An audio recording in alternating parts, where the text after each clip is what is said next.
জয়গুরু বন্ধুরা, যারা পাতলা বীর্য নিয়ে খুবই দুশ্চিন্তার মধ্যে আছেন, অর্থাৎ যাদের বীর্য পানির মতো পাতলা হয়ে গেছে, যারা সহবাসে এখন একেবারেই টাইম পান না, একটু ইরেকশন হয় অর্থাৎ একটু উত্থান হয়, উত্থান হওয়ার সাথে সাথে বের হয়ে আসে, যারা এই রকম সমস্যার মধ্যে আছেন, আজকে তাদের কাছে বিশেষভাবে অনুরোধ করতেছি আজকের ভিডিওটি মনোযোগ সহকারে দেখতে থাকুন। হ্যাঁ, আজকের ভিডিওতে আমি ওষুধের কথা বলবো। আজকের ভিডিওতে আমি এমন একটি হালুয়া রেমেডি আপনাদের মধ্যে শেয়ার করতে যাচ্ছি, যে হালুয়াটি যদি আপনারা সঠিকভাবে সঠিক নিয়মে তৈরি করে সেবন করতে পারেন, তাহলে আপনাদের পাতলা বীর্য অর্থাৎ পানির মতো পাতলা বীর্য ঘন হয়ে যাবে, দ্রুত বীর্যপাত বন্ধ হয়ে যাবে, সহবাসে যথেষ্ট টাইম পাবেন আপনারা। একটু মনোযোগ সহকারে ভিডিওটি দেখতে থাকুন। হালুয়া তো অনেক খেয়েছেন, পাতলা বীর্য গাঢ় করার জন্য, দ্রুত বীর্যপাত বন্ধ করার জন্য অনেক হালুয়া আপনারা সেবন করেছেন। অলিতে গলিতে রাস্তার ফুটপাত থেকে অনেক হালুয়া আপনারা ক্রয় করে সেবন করেছেন, কাজে কিন্তু লাগেনি। আমি কিন্তু আবারও বলতেছি, সত্যি কথা, কাজে কিন্তু লাগেনি। কেন কাজে লাগেনি? কাজে কি লাগার কথা? ওই 150 টাকা 200 টাকা দিয়ে হালুয়া কিনে খেলে সেটা কি কাজে লাগবে? কাজে লাগার কি কথা? না, কাজে লাগার কথা না। একটা হালুয়া তৈরি করতে গেলে অনেক টাকা খরচ হয়, অনেক টাকা। আজকেও আমি যে রেমেডিটি শেয়ার করতে যাচ্ছি, অর্থাৎ যে হালুয়ার উপকরণগুলোর কথা আপনাদের আমি বলতে চাচ্ছি, সেগুলো কিনতে কিন্তু অনেক টাকা খরচ হবে, অনেক টাকা। অর্থাৎ এই হালুয়াটা তৈরি করতে কিন্তু অনেক টাকা খরচ হবে। সেই জন্য যাই করেন বুঝে শুনে করার চেষ্টা করবেন। কেন বললাম এই কথাটা? এই যে এত টাকা খরচ করে হালুয়াটি তৈরি করে সেবন করবেন, যদি কাজে না লাগে, যদি আপনার দেহে শ্যুট না করে, যদি পাতলা পায়খানা হয়ে যায়, এই হালুয়া খাওয়ার পরে যদি পাতলা পায়খানা হয়ে যায়, আমাকে তো অনেকে বলেছে, অনেক রোগী আমাকে বলেছে, আমাকে কল করে বলেছে যে স্যার অমুক জায়গায় থেকে একটা হালুয়া কিনেছিলাম, হালুয়া খাওয়ার পরেই আমার পাতলা পায়খানা হয়ে গেছে। পাতলা পায়খানা কেন হয়েছে? অর্থাৎ ওই হালুয়া আপনার দেহে শ্যুট করে নাই, আপনার হজমে বাধা সৃষ্টি করেছে, অর্থাৎ আপনার পেটের সমস্যা করেছে ওই হালুয়া সেবন করার ফলে। তাহলে কি কাজে লাগবে? কাজে কি লাগার কথা? না, কাজে লাগার কথা না। তাহলে এই হালুয়া, এটাকে কাজে লাগাতে হলে আপনাকে কি করতে হবে? নিশ্চয়ই পেটের সমস্যার সমাধান করতে হবে। পেটের সমস্যার সমাধান না করে এই হালুয়া সেবন করলে তো কোনো কাজে লাগবে না। সেই জন্যই বলি, আপনারা যে যা বলে তাই সেবন করে বসে থাকেন, একবারও ভাবার চেষ্টা করেন না যে আমাদের সমস্যাটা কোথা থেকে হয়েছে, আগে সেই সমস্যার সমাধান করতে হবে কিনা, সেই জিনিসটা একবার ভাবার চেষ্টা করেন না। বিপদে পড়েছেন, যে যা বলতেছে তাই সেবন করতেছেন। ওই যে বাঁচতে হবে তো, বিপদ থেকে মুক্ত হতে হবে তো, আর এমন একটা বিপদে পড়েছেন যে বিপদটার কথা বা যে সমস্যাটার কথা মুখ ফুটে কাউকে বলতে পারতেছেন না, এমন একটি সমস্যার মধ্যে পড়ে গেছেন। সেই জন্য যে যা বলতেছে তাই সেবন করতেছেন, টাকার দিকে তাকাইতেছেন না, টাকা দেদারসে খরচ করে ফেলতেছেন, কিন্তু সমাধান হচ্ছে না। অর্থাৎ আপনি সঠিক জায়গায় টাকাটা খরচ করতে পারতেছেন না, আপনার সমস্যাটা কোথায় সেটা না জেনেই আপনি ওষুধটা খেয়ে যাচ্ছেন, সেই জন্যই আসলে কোনো কাজে লাগতেছে না। এখন বলি, এই যে পাতলা বীর্য, অনেক ভিডিও এই সম্পর্কে আমাদের চ্যানেলে দেওয়া আছে। আমাদের যে দুটো চ্যানেল আছে, দুটো চ্যানেলেই এই সম্পর্কে অনেক ভিডিও দেওয়া আছে, এবং সেখানে আমি অনেক কথা বলেছি পাতলা বীর্য সম্পর্কে। পাতলা বীর্য, বীর্য পাতলা হয় কেন? পাতলা বীর্য অর্থাৎ বীর্য পাতলা হয় কেন? অনেক ভিডিওতে কথাটি বলেছি আমি। মাথা গরমের কারণে ভাই, মাথা গরমের কারণে। যাদের বীর্য পাতলা তাদের মাথা গরম, ভালো করে খেয়াল করে দেখেন, তাদের মাথা গরম, তাদের কোনো কিছুই ঠিক নেই, তারা হুটহাট রেগে যায়, তাদের মাথায় একের পর এক খারাপ চিন্তা আসতে থাকে। এমনকি তারা মোবাইলে যদি কারোর সাথে কনভারসেশন করে, অর্থাৎ কোনো মেয়ের সাথে যদি কনভারসেশন করে, তখন তারা খুব বেশি উত্তেজিত হয়ে যায়। দেখবেন সেই সময়টায় পানি বের হয়ে আসে। কিসের কারণে? ওই যে উত্তেজিত হওয়ার কারণে, অর্থাৎ মাথা গরমের কারণে। মাথা গরমের কারণে বীর্য পাতলা হয়ে যায়।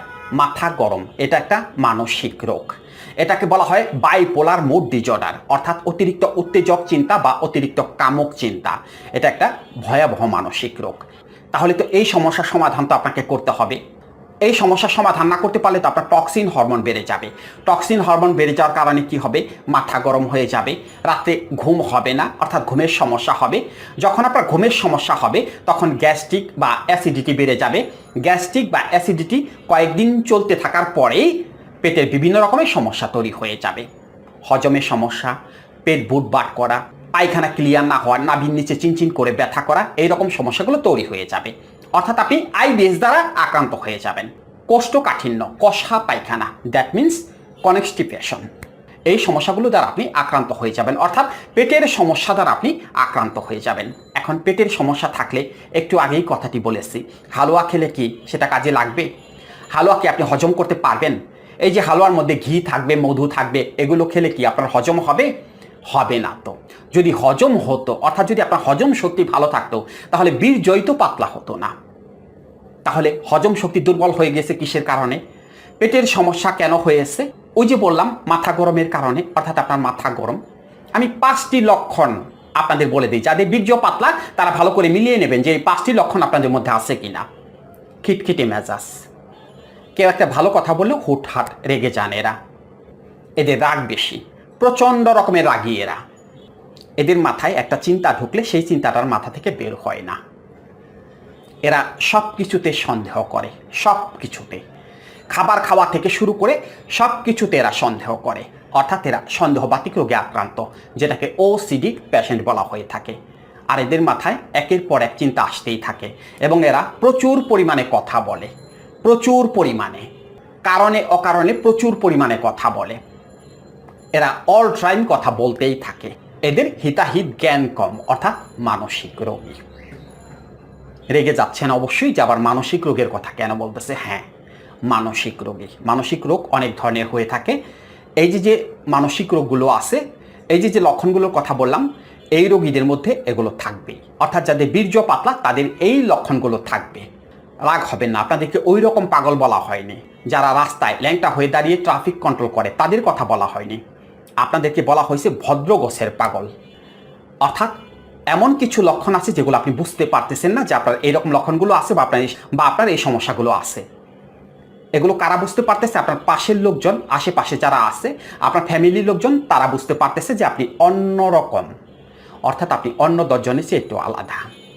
এটা আপনাকে মানতে হবে, স্বীকার করতে হবে যে হ্যাঁ, আপনার সমস্যাটা মানসিক। ডাক্তার যখন বলবে তখন ডাক্তার মানসিক সমস্যার কথা বলবে না, ডাক্তার বলবে দুশ্চিন্তা করবেন না। ডাক্তার এই কথাটা বলে দেবে যে দুশ্চিন্তা করবেন না। আপনি আপনার এই সমস্যা নিয়ে যান ডাক্তারের কাছে, এই যে গোপন সমস্যা নিয়ে যান, ডাক্তার আপনাকে বলবে যে দুশ্চিন্তা করবেন না। পেটের সমস্যা নিয়ে যান, আইবিএস রোগী যারা আছেন তাদেরকেও ডাক্তার বলে দেয় দুশ্চিন্তা করবেন না।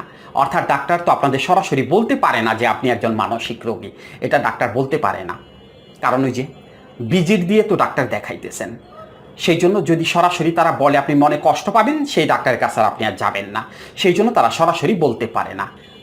কিন্তু এটা আপনাকে স্বীকার করতে হবে যে হ্যাঁ, আপনি কিছুটা আলাদা, আপনার কিছুটা সমস্যা আছে, এটা স্বীকার করতে হবে।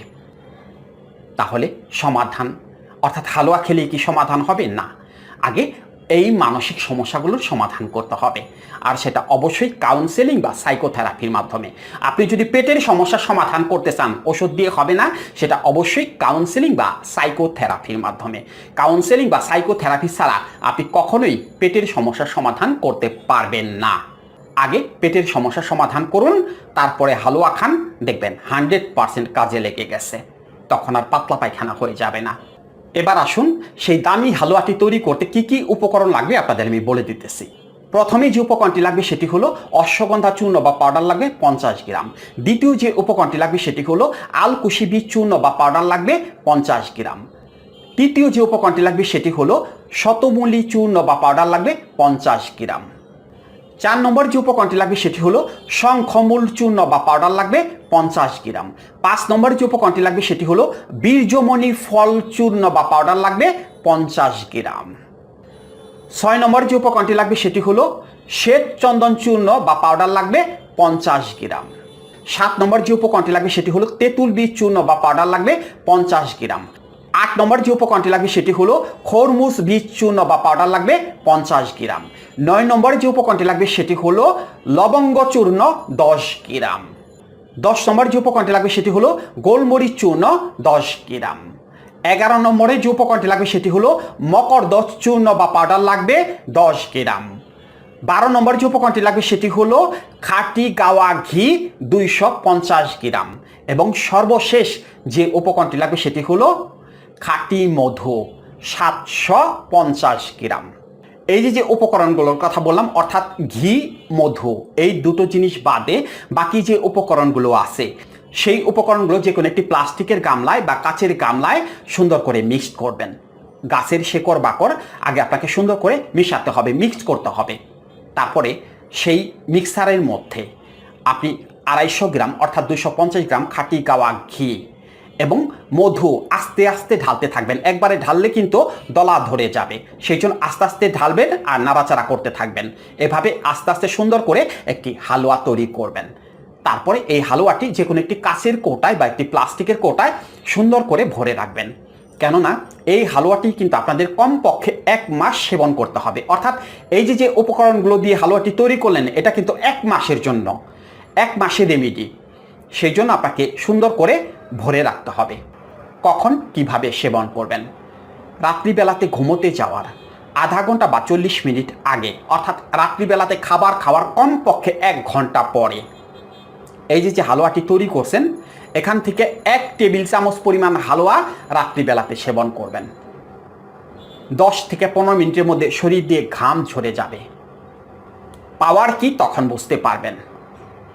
কমপক্ষে 1টি মাস আপনাদের এই নিয়মে সেবন করতে হবে। আপনারা সেবন করে যান, দেখুন পাতলা বীর্য গাঢ় হয় কিনা, বীর্যের পরিমাণ বৃদ্ধি পায় কিনা, বীর্যের ঘনত্ব বৃদ্ধি পায় কিনা, সহবাসে অতিরিক্ত টাইম পান কিনা, দ্রুত বীর্যপাত বন্ধ হয় কিনা আপনারা পরীক্ষা করে দেখুন। কিন্তু কথা একটাই, মনে আছে তো সেই কথাটা? এই হালুয়াকে কাজে লাগাতে চাইলে আগে এই সমস্যার সমাধান করতে হবে, অর্থাৎ পেটের সমস্যার সমাধান করতে হবে। আর পেটের সমস্যার সমাধান কখনো ওষুধ দিয়ে হয় না। পেটের সমস্যার সমাধান করতে হলে আপনাকে মানসিক সমস্যার সমাধান করতে হবে, সেটা অবশ্যই কাউন্সেলিং বা সাইকোথেরাপির মাধ্যমে। এটা মনে রাখার চেষ্টা করবেন।